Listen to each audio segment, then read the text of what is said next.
The Greyhound station in Richmond smelled like diesel and burnt coffee, and I'd been sitting on the same hard bench for 40 minutes when a man practically ran up to me with a baby in his arms. "Please, just hold him for 30 seconds. I need to get help." He wasn't asking so much as pressing the baby into my arms before I could answer. The baby was maybe 6 months old, swaddled in a gray fleece blanket, fast asleep, warm and heavier than he looked. The man's hands were shaking. "Is he okay? Are you okay?" I asked. "I just need to find security. Please, just stay right here. Don't leave this area. Don't leave with him, whatever you do. And if anyone asks you questions, don't answer them. Just wait for me." He said it fast, like a memorized script, and then he was gone, weaving through the crowd toward the far doors. I told myself he was a frazzled young dad. Maybe the baby had a medical thing. Maybe he'd left a bag on a bus. 30 seconds passed, then a full minute. I stood in the middle of the waiting area, rocking the baby slightly, watching every face that came through the doors, half expecting to see him running back with an armful of apologies. The other travelers barely glanced at us. A woman with a baby in a bus station wasn't anything worth a second look, which I would later understand was exactly the point. 5 minutes. I asked the woman behind the ticket counter if she'd seen a man asking about security. She hadn't. Nobody at the station seemed to be looking for a missing baby, which struck me as strange. Shouldn't an employee have come running by now if a stranger asked for help with an infant? The baby stirred, fussed, and I shifted him to soothe him, and my hand brushed something hard sewn into the lining of the blanket. Not a toy, a rectangle, flat, about the size of a phone, stitched carefully into the seam like it had been done with intention, not carelessness. My stomach turned. I didn't dig it out. I just held the blanket a little away from my body, like it might do something. That's when a woman in a station employee vest hurried over. "Oh, thank God, there he is," she said, reaching for the baby. "His mother's frantic. She's been looking everywhere." But she didn't ask my name. She didn't ask where I'd gotten him. She reached for him like she already knew exactly which baby she was looking for, and her eyes kept flicking to the blanket, not his face. A real mother's friend, a real employee, would have looked at the baby first.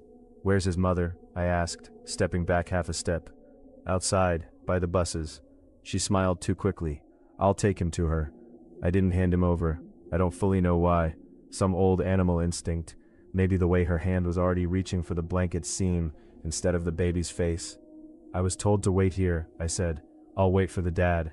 Her smile flickered. For just a second, it vanished altogether. Something harder moved behind her eyes. Then she said, "Suit yourself," and walked off fast, not toward the buses, but toward the exit. 10 more minutes crawled by before the man reappeared, breathless, and grabbed the baby back like he was reclaiming something precious. Thank you, God, thank you." "Someone came for him," I said, "a woman in a vest. She wasn't station staff, was she?" His face went gray.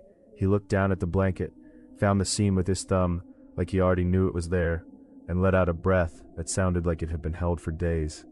"She works for the man I owe money to," he said quietly. "I put something in the blanket, something they wanted back. I couldn't carry it and run at the same time, and I couldn't risk them searching me while he was in my arms." He looked up at me, and for the first time I understood I hadn't been chosen at random. He'd been watching the waiting room. He'd picked me specifically, a woman sitting alone, no phone in hand, watching the door like she had nowhere else to be. The kind of stranger who looks responsible enough to trust, and unremarkable enough that nobody would think to question her. He'd used me as a decoy. If they'd caught up to him, they would have taken the baby from me, found the item, and I would have been the one holding it when it happened. "You used your own son to hide something from people who hurt people," I said. He didn't answer. He just held the baby tighter and walked toward the doors, and I sat back down on the hard bench, hands still trembling, wondering how many other waiting rooms, how many other strangers he'd already used the exact same way. I got home from the Kroger on 5th, set my bags on the counter, and pulled out a jar of kimchi I had never bought in my life. I don't eat kimchi. I unpacked further. Protein bars in a flavor I hadn't picked, a bag of oranges instead of my apples, a receipt with a total that didn't match what I remembered paying. Someone else's groceries, my bag. I thought back to checkout. There'd been a man behind me in line with an identical canvas tote, navy blue, same brand as mine.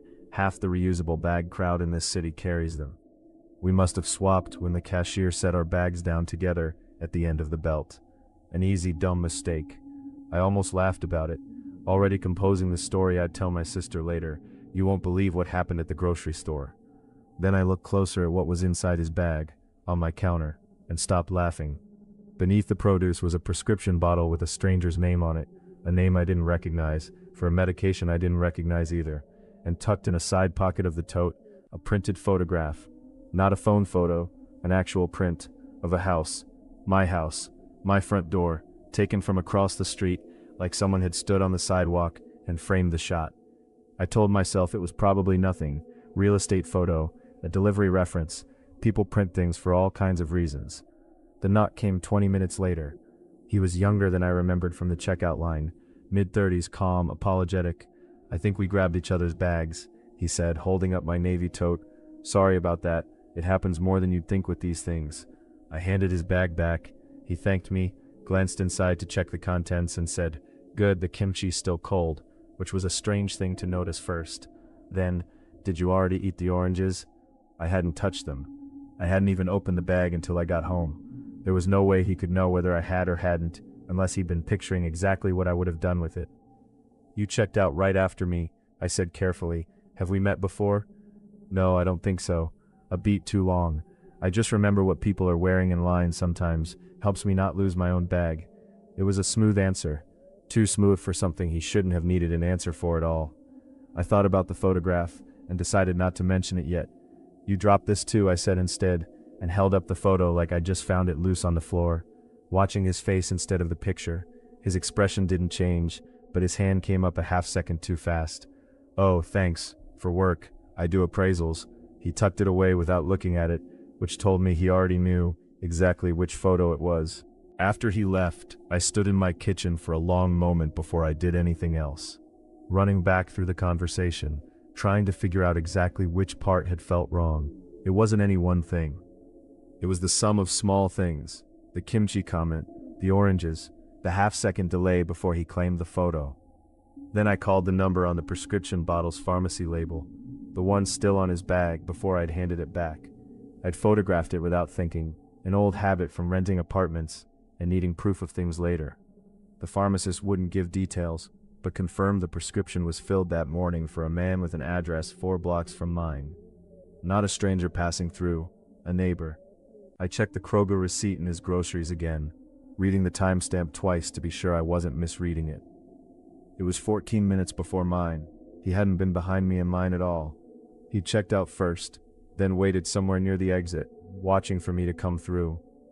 I thought about the receipt sitting in my own cart that evening, the one where I'd used my rewards card, the one printed with my full name, because I'd never bothered removing it from the loyalty account after I moved. Any cashier glancing at a screen could read it. Any person standing close enough at self-checkout could read it too. He hadn't swapped bags by accident. He'd swapped them on purpose. Using an identical tote he must have bought specifically to match mine.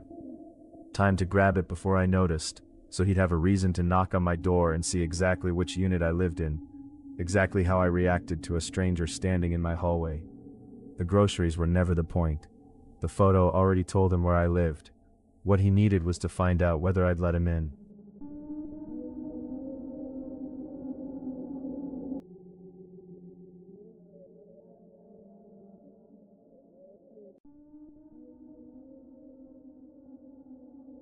Put the phone down. Don't let him see that you're listening. The voice on the line was low, urgent, a woman's voice, and it stopped me cold in the middle of the food court at Eastridge Mall. The borrowed phone still pressed to my ear. 30 seconds earlier, a man in a gray zip-up had stopped me near the pretzel stand, phone held out, thumb hovering over the screen like he'd already unlocked it for me. "Sorry, this is gonna sound strange. My phone won't dial out, but it still rings in. Could you call your own number real quick from it, just so I know it's actually working?" Polite, a little embarrassed, the kind of small favor you say yes to without thinking.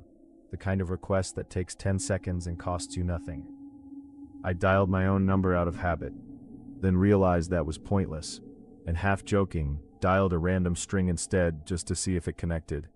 It connected, and a stranger answered like she'd been waiting for exactly this call. "Don't let him see that you're listening," she said again. The man was 3 feet away, watching me with an expression that wasn't impatient, just mildly curious, like he had all the time in the world. "Did it go through?" he asked. "No," I said, straight to voicemail.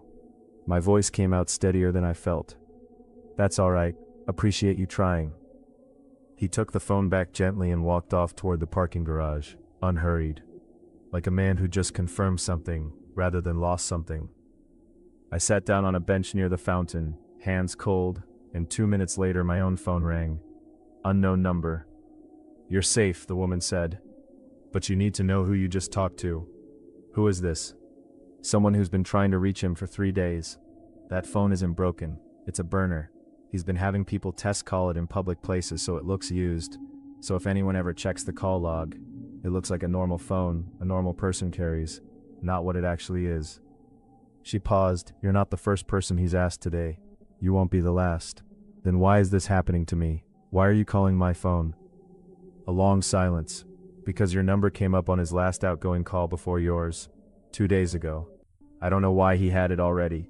That detail didn't fit. I'd never given my number to anyone I didn't know, not on any form, not to any stranger. And I said so." She said too quickly, "Maybe it was a mistake. Maybe he got it wrong. It doesn't matter right now."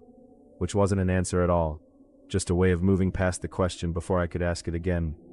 I found mall security near the west entrance and told a guard the short version. Strange phone, strange call, a man in gray who was gone.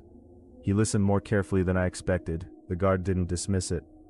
He said security had gotten 2 similar reports that week. Different strangers, same request. Dial a number, hand it back, walk away without ever asking for it twice. He pulled out a notepad and asked me to describe the man again, more slowly this time. He walked with me toward the exit, where the man had gone, and that's when the man in gray reappeared, calm, hands visibly empty, like he'd been waiting for us the whole time. "I can explain," he said, before either of us spoke. "I do phone recovery for people leaving bad situations, clean numbers that can't be traced to them. I test them through strangers because a stranger's voice on the log looks ordinary. It's not illegal. I have paperwork in my car." It was almost convincing, almost logical enough that my pulse started to slow.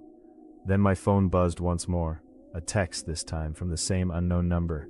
A photo of me, taken from across the food court less than 5 minutes ago, mid-conversation, phone to my ear.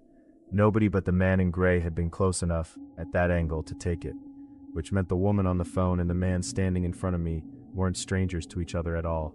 They were working from the same script, watching the same food court, feeding me just enough fear and just enough reassurance to keep me exactly where they wanted me.